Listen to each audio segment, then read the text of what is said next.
जय माता दी। आपका हमारे YouTube चैनल कामाख्या मंत्र ज्योतिष में बहुत बहुत स्वागत है। प्रदोष अर्थात त्रयोदशी व्रत की विधि के बारे में बताएंगे।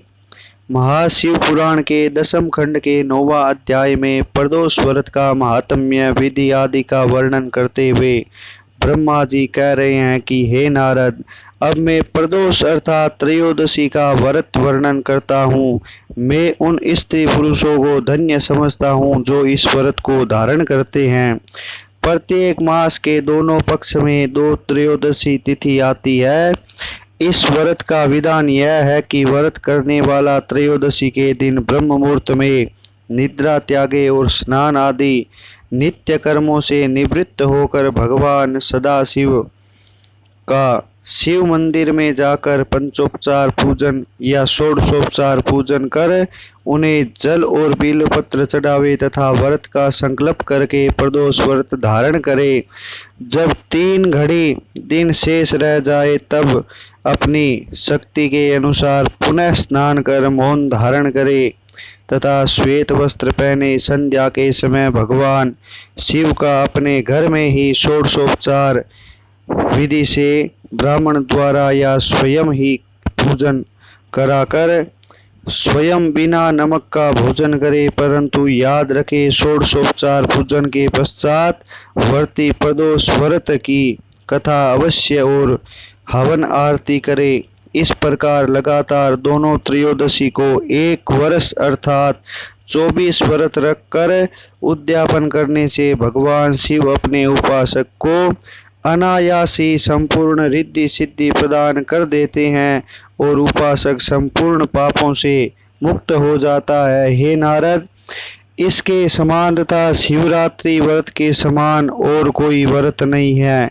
वेद पुराणों का यह कहना है कि प्रदोष में किया शिव जी का पूजन अत्यंत आनंददायक होता है। यह बात तीनों लोकों में प्रसिद्ध है। महिलाओं के लिए पुत्र प्राप्ति हेतु अमोघ शक्तिशाली व्रत महाशिव पुराण के दसम खंड के 13वें अध्याय में प्रदोष व्रत की पुत्र प्राप्ति हेतु विधि बतलाते हुए विधाता श्री ब्रह्मा जी ने कहा कि हे नारद, प्रदोष व्रत की दूसरी विधि यह है कि त्रयोदशी के दिन शनिवार पड़े तथा शुक्ल पक्ष हो। उस दिन संतान खासकर पुत्र प्राप्ति हेतु त्रयोदशी का व्रत प्रदोष व्रत आरंभ करे। यदि 13 मंगलवार का हो तो वह भी शुभ होता है। शुक्रवार को पड़ने वाली 13 त्रयोदशी स्त्री संतान को पड़ने वाली 13 त्रयोदशी स्त्री संतान तथा भाग्य की वृद्धि करती है। रविवार के दिन पड़ने वाली त्रयोदशी आयु वृद्धि तथा रोग शांति के लिए फलदायी कही गई है। व्रती को चाहिए कि वह संकल्प करके संध्या के समय प्रीति पूर्वक भगवान सदाशिव का पंचोपचार षोडशोपचार दशोपचार पूजन करे। घर में चारों ओर दीपक जलाकर अपने मनोरथों को प्रकट करता हुआ वह पूजन करे। शिव जी की अनेक प्रकार से स्तुति करे। फिर नंदी को देखकर उसके दोनों सींगों के बीच भाग को देखे। तदुपरांत उसकी पूंछ का दर्शन करे। ऐसा करने से संपूर्ण पाप नष्ट हो जाते हैं। संसार में जितने भी तीर्थ है वे सब बेल के स्थित रहते हैं। तदुपरांत ब्राह्मणों को यथाशक्ति दक्षिणा भोजन आदि से लवण रहित भोजन करे अथवा खीर खाए। इस प्रकार 1 वर्ष तक त्रयोदशी का व्रत धारण करे। यदि 1 वर्ष तक व्रत करने की सुविधा न हो तो शनिवार की त्रयोदशी का केवल 1 बार ही प्रदोष व्रत धारण करके सब व्रतों का फल प्राप्त कर ले। हे नारद, अब तुम्हें यह बतलाता हूँ कि स्त्रियों को प्रदोष व्रत किस प्रकार करना चाहिए। स्त्रियों को उचित है कि वे मार्गशीर्ष अर्थात ऐगन मास के शुक्ल पक्ष की त्रयोदशी को व्रत आरंभ करें। उस समय में उन्हें चमेली वृक्ष की डाल से दत्तवन करना चाहिए तथा भरवा के पुष्प शिव जी के ऊपर चढ़ाने चाहिए।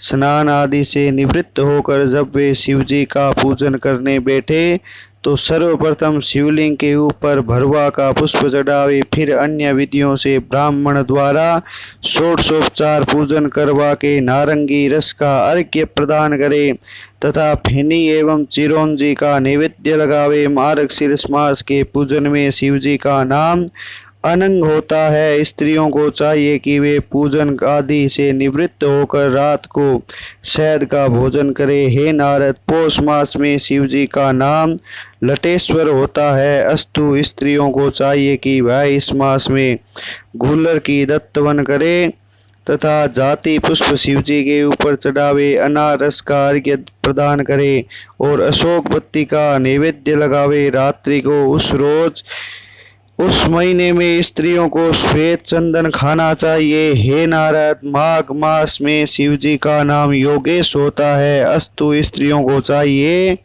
कि वे इस मास में विष्णु क्रांता की दत्तवन करें, कुंद के पुष्प शिव जी पर चढ़ावे, बीज पूर का अर्घ्य दे तथा एक का नैवेद्य लगावे। हे नारद, फाल्गुन मास में शिव जी का नाम वीरेश होता है। अस्तु, इस मास में स्त्रियों को अनार की दत्तवन करनी चाहिए। इस मास में शिव जी के ऊपर धतूरे का पुष्प चढ़ाना अति उचित है।